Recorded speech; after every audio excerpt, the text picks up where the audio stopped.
van het onderweegteam is muzikaal.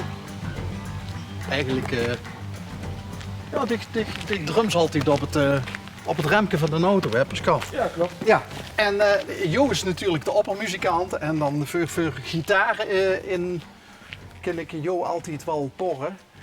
En gitaren zien hij in overvloed. Hallo? Ja. Goedemorgen. Morgen. Bent u de meneer van de gitaren? Ja. Hi. Hallo. Mogen we je even storen? Als het niet te lang is. 12 minuutjes. Ja. En we zien bij ook de gitaar in de hof en achter de ramen. Ja. Muzikant. Ja. Kom even naar boven hier. Dood voorzichtig, hè? Ja, dan is mijn zoek wel als ik hier afval.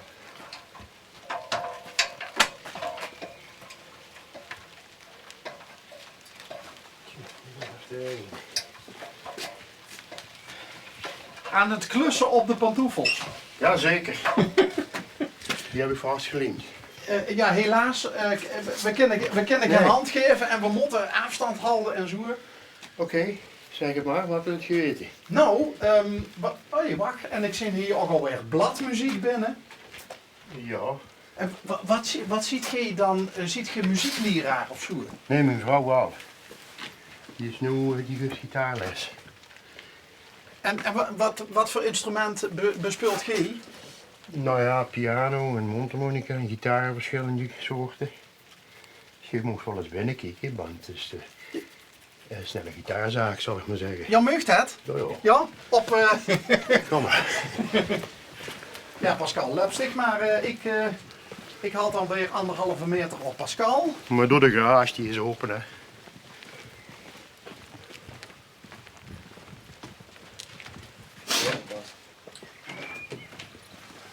Ja, kom maar. Ja? Ja, het is een beetje uit de hand gelopen. Dus, ja, dus, allemaal wel. Het leek wel een muziekstudio. Dus, wij spelen verschillende instrumenten samen. Geweldig. Hier is nog een kamer. Geet in hertje sneller stoom, Jo. Oh, wauw. Dat zijn, ja, van allerlei soorten instrumenten. We hebben dus een studiootje met z'n tweeën, dat zie je zo. Wat, ik ging met de vrouw samen. Ja. En ja, tegenwoordig kun je digitaal opnemen, hè. Oh, dan wordt er gewoon wakker. Vroeger had je dus zeg maar analoge mengpanelen, dus dit erin. Tegenwoordig zit alles in de computer. Er zit een muziekprogramma in en dan kun je eindeloos opnemen, sporen, dus met z'n tweeën. Dus je neemt bijvoorbeeld de gitaar op, je draait je daar een koptelefoon, tweede spoor neem je drums op of wat je wilt. Wauw. En zo kun je dus eigenlijk met z'n tweeën, of alleen, een volledige song maken, zeg maar. Wauw. Dus ja. Hey, en allemaal die artiesten die ik zie, Ja. wat heb je door mij? Want het zijn gesigneerde foto's. Dat is de band Venice. Nooit van gehoord? Een Amerikaanse. Zeker wel. Die hebben dus die foto's gesigneerd. Die hebben een keer in Bosuil gespeeld en hebben die foto's metgenomen en hebben ze er een handtekening onder gezet. Want volgens mij is Venice buiten Amerika nergens zo populair als in Nederland. Dat klopt, ja. Wie komt dat? Weet ik niet, de Amerikanen muziek die sleet toch wel aan in Nederland, hè. En ja, dit was vroeger mijn eigen band. Dat hebben we in 2005 op Bospop gespeeld. En dat was ook de laatste. Dan zijn we ermee gestopt. Dat was het laatste optreden van de band. Ja, Wie hoort de band? Canary Row. Oh ja, Het is wel. allemaal langs. Ja. Sinds 70 jaar bedrijf ik hier geloof ik. Hè? Ja, dat klopt. Goh. Veel in het babbeltje gespeeld hier in Nederweert. Maar dat bestaat niet meer, die is weg. Waar staat een absoluut hoogtepunt dan voor de band? Nou ja, dat was wel het einde, ja. Bospop. Dat is toch wel voor 10.000 man in die tijd. Dat was wel een hoogtepunt, ja. Wat zien er nog meer links tussen Ogge en Bospop? Nou ja, de kroegen in de omgeving vooral, hè. Van Maastricht zeg maar tot Eindhoven zo'n beetje. Maar je ziet nooit vrijwilliger geweest bij Bospop of zo? Of, Nee. Nee, omdat ik zie ook dan dat t-shirt wat erachter ook hing, dat is dan, ja, daar stond je onder Uriah Heep. Ja, daar staan we bij. Oh, dat is niet verkeerd. Tussen Uriah Heep en Ja. Peter Frampton in. Ja. Het Maar kan ja. slechter. Ja, dat kan slechter, ja. Ja, dat was wel een leuke tijd. Maar ja, en alles komt een einde natuurlijk, hè. Dus... En wat doet je tegenwoordig nog in de muziek? Nee, ik ben er iets meer. Mijn vrouw die zit wel nog in een gitaargroep met z'n zevenen, maar die maken dan vooral klassiek. En ze zit nog als bandlid bij een chanticoor. Ik weet niet of hij doet zo'n aantal 60. Nee, maar zeemansliederen. Ja, en dan speelt hij dus in de combo, zeg maar, gitaar. Ik denk, als ik aan Shanti-liederen denk, dan denk ik altijd aan voornamelijk mannenkoren. Ja, ze is ook de enigste vrouw tussen 40 mannen. Maar die zijn allemaal op de 80 gepasseerd, dus ik hoef me nergens druk over te maken. Oh, er is geen sprake van enige jaloezie. Nee, Nee. niks. Goh, en ze zit dan in het muziekcombo Ja, het Shanti-koor te begeleiden. Ja, dat klopt. Maar is dat ook muziek waar haar hart leed? Nee, niet per se. Want die volgde een gitarist en ze zei van oké, gewoon het proberen. En dat is nu denk ik 3 jaar geleden en ze zit er nog steeds bij. Dus ja, dat vind ik zo wel leuk.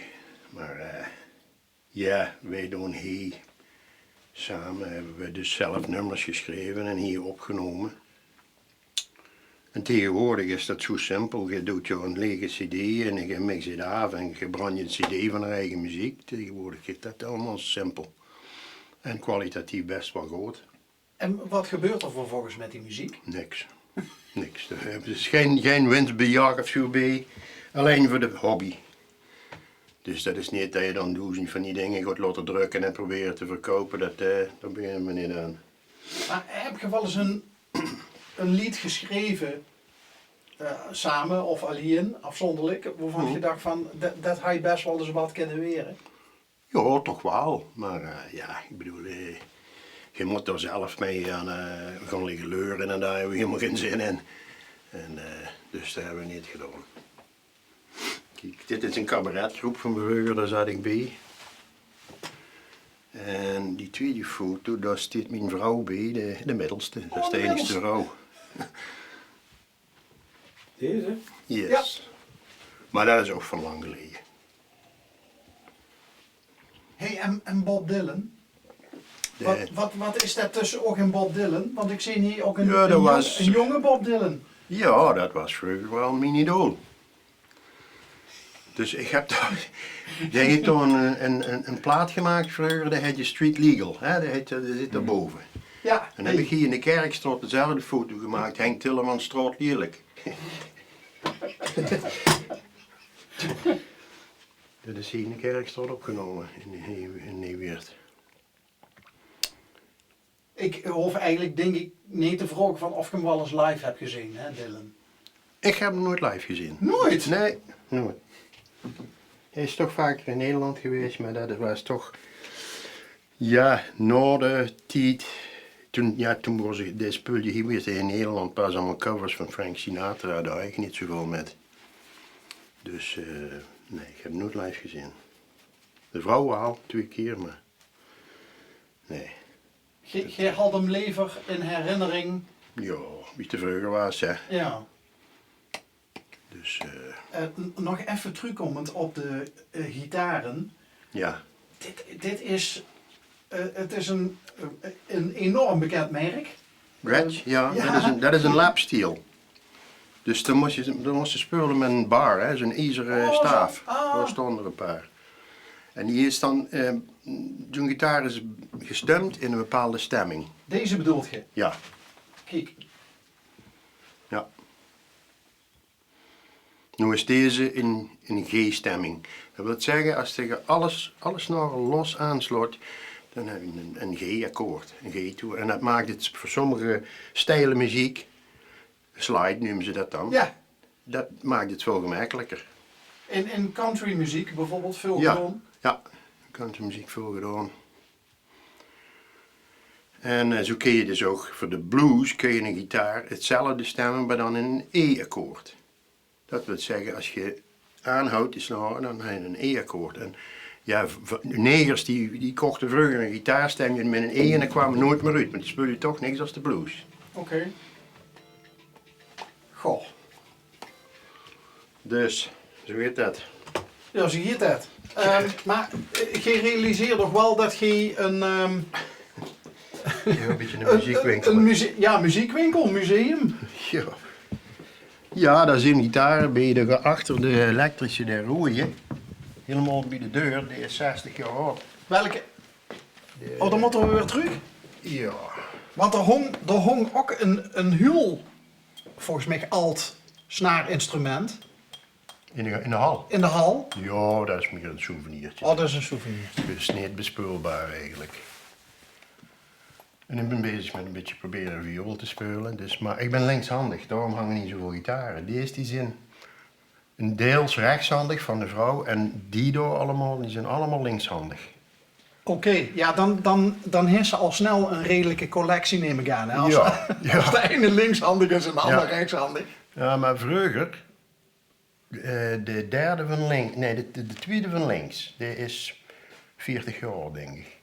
Met die 2 slagplaten op. Ja, Vroeger was er nergens eigenlijk een linkshandige gitaar te koop. Dus dan moest je een rechtshandige zelf inbouwen. En de tweede van links, dat is eigenlijk een rechtshandige, maar dan links omgebouwd. dat is, neem ik aan, een dierbaar exemplaar. Ja, dat is een van de eerste gitaren die fatsoenlijke gitaren.